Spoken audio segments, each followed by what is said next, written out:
पिछले 7 दिनों से गांव में अंधछाया भटक रही थी। रात में खिड़कियां खुद खुलती, देहरी पर राख में किसी लड़की के उल्टे पांवों के निशान मिलते। पंडित ने शास्त्र खोलकर कहा, देवी क्रोधित है। जिस लड़की ने उनकी मर्यादा तोड़ी है उसका आज ही बलि देनी होगी, वरना पूरा गांव निगला जाएगा। ढोल नगाड़ों मंत्रों और काली धुंध के बीच वह लड़की कांपती खड़ी थी। आंखों से डर टपक रहा था और तभी वह धीरे से बोली, कैची भैया एक अनारकली सूट सिल दोगे, कल जलसा है। अबे कैची, ऐसा मजाक तुम फिर से किए ना तो तुम्हारी कैची तुम्हारे पिछवाड़े में होगी।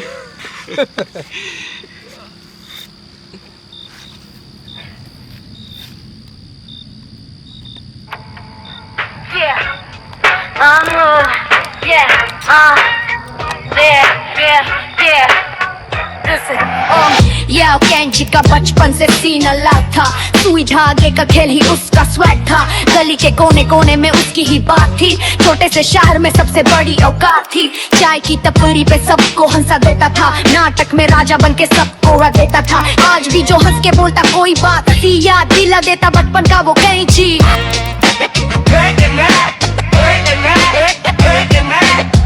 अब ये टेप है गले की फांसी, ये हार नहीं ये विश्वास का स्केल है। हर कोई मेरा कर्जदार सही, मेरी दुकान चलती सुबह से शाम, ये पावर की पहचान है। बड़ा बाबू हो या नेता सबको कैंची का एहसान है। हम 3 यार 7 3 गोल या मैं बंदूक हूँ, हम चारों मिलके गाँव के हर रास्ते की रूह हूँ। ये कटिंग नहीं ये लाइफ की सेटिंग है भाई, जहाँ कैंची खाए वहाँ हुकूमत की ही चाय। हर कस्टमर आता सर झुका के बोलता राम राम फली, ये मेरा कट है।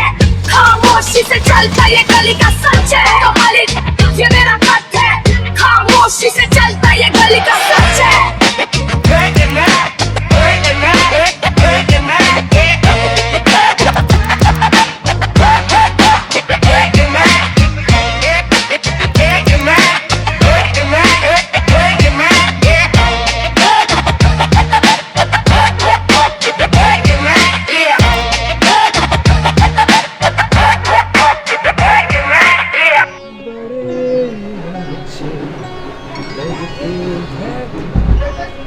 कैची भैया। हाँ जी रेखा जी। कैसे हो भैया? बस बढ़िया, आप बताइए। अरे भैया ये परसों तक करवा दो यार। जी आप कहेंगे तो आज भी दे देंगे।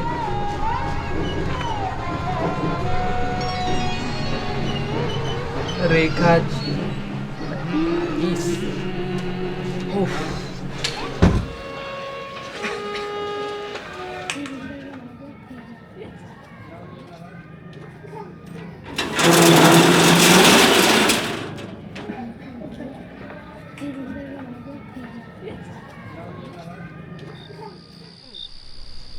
अरे भाई आज वो गुजरे गिरी की तो बहुत गंदी वाली ले ली भाई, और कल की डिब्बी का भी जुगाड़ हो गया। अबे यार ये कहानी वहानी छोड़ो, मेरी सुनो।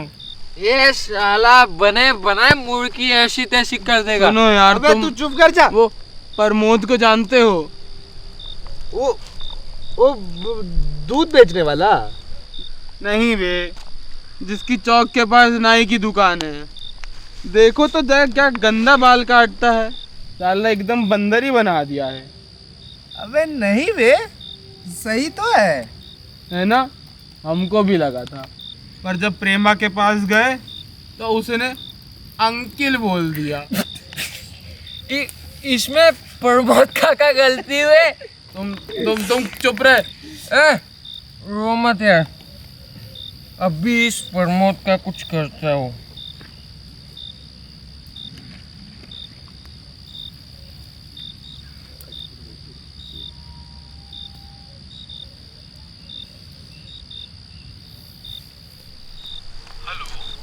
हेलो जी, सो तो नहीं गए थे आप? कौन जी? अजी हम आपको आज बाजार में देखे थे, आप बहुत खूब लग रहे थे।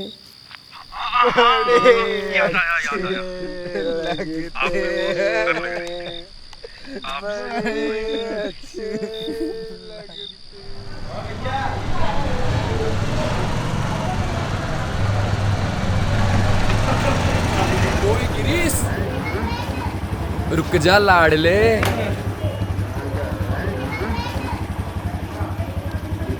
सोना मिला सोना। और कोई फरमाइश? बस मेरा रिचार्ज अरे बिल्कुल बिल्कुल, आप मिले तो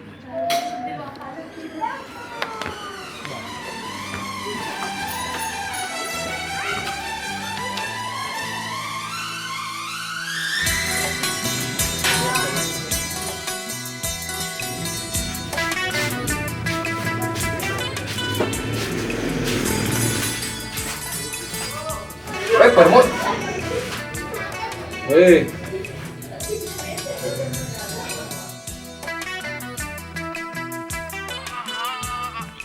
याद आया। आप भी बहुत सुंदर लग रही थी। आपसे तो हमारी नजर ही नहीं हटी। सुनिए ना, अबे ये तो अपना प्रधान है वे। अबे हाँ। बहुत मन है आपसे मिलने का।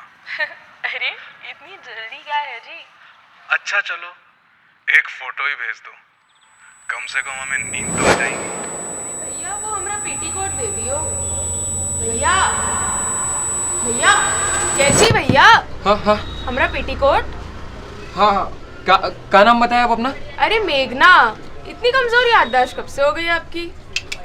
जरा आप रुकिए, मैं करके देता हूँ। क्या भैया, आपसे सुबह की बात की थी हमने। जी आप जरा रुकिए ना, मैं देखता हूँ। आजकल देख लो, कोई जबान का पक्का भी नहीं होता। बहुत मन है आपसे मिलने का। अरे तुम तो भी पहुंच गए ये। और क्या, सारे गांव में तो घूम रहा है। प्रधान जी के लड़कों ने जो बखेड़ा किया है लड़की के घर, बेचारा अकेला बात की कितनी नाक कटा दी उस डायन ने। आजकल की लड़कियां, अब देखना आज के बाद हिम्मत तो करके दिखाए। प्रधान के लड़कों ने सही पीट दी।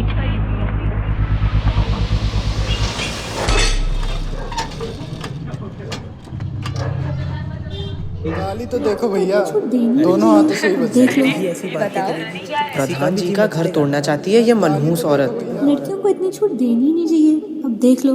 बताओ, जब लड़की ऐसे बातें करेगी तो किसका मन नहीं मचलेगा? तुम साला 5वीं फेल हो क्या बे? प्रमोद और प्रधान में अंतर नहीं पता? कॉल लगाने से पहले देख लिया होता किसको लगाया है। तुम हम सबको मरवाओगे। तुम भी साला हर किसी की तरह गलत आदमी पे ठोकरा फोड़ दो। हाँ बे, एक तो खुद प्रधान लड़कियों से मीठी मीठी बातें किया और लड़का लोग भेज दिया मारवाने के लिए। अबे मोटी बुद्धि, वो लड़की से बात कब किया बे? एक और बात विवेक, जो प्रधान सुबह 5 बजे कुटकुटाता है वो रात में फोन उठाया ही काहे? अरे प्रधान जी तो बड़े आदमी हैं, जन्मदिन के दिन सैकड़ों को लाते होंगे उनको। उसी चक्कर में तुम मकारों का उठा लिया होगा और का।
और अब हमारी अगली प्रस्तुति हमारे युवा कलाकारों का एक नाटक। अरे भाइयों बहनों, आज जो कहानी हम आपको सुनाने जा रहे हैं वो शुरू होती है एक बहुत मजेदार गलती से। एक बार सुबह सुबह हमारे गांव में शोर मचा, भूत भूत।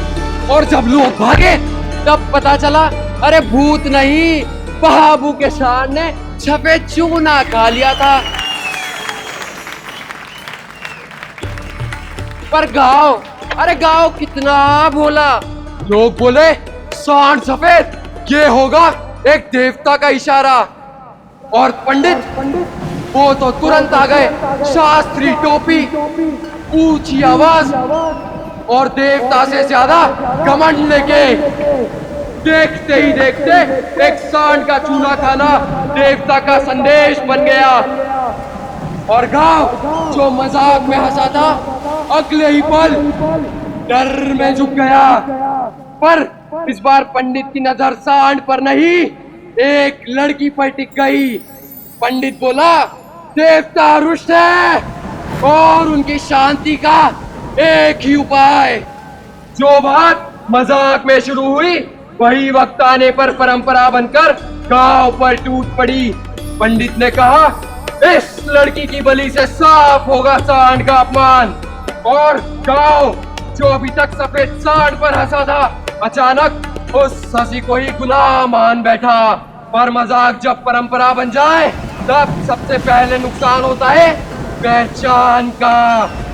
किसी ने पूछा नहीं गलती लड़की की क्या थी, कोई सबूत, कोई वजह, कुछ नहीं। गांव ने सिर्फ आवाज सुनी और सच वो तो वैसे भी कभी किसी ने देखा ही नहीं। अरे भाई रुको,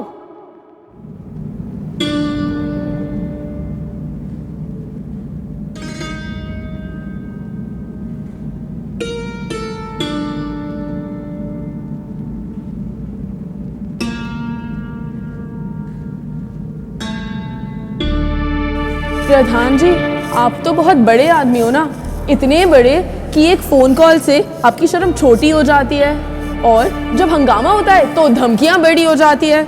इस गांव के लोग आपकी बहुत इज्जत करते हैं प्रधान जी। पर आप उस इज्जत को कभी संभाल ही नहीं पाए कि आपके बदन से बड़ा और आपके वजह से बड़ा तो सिर्फ आपका डर निकला है। डर इस बात का कि पूरे गांव ने पहली बार आपको वैसे देखा है जैसे आप असल में हो। और बड़े आदमी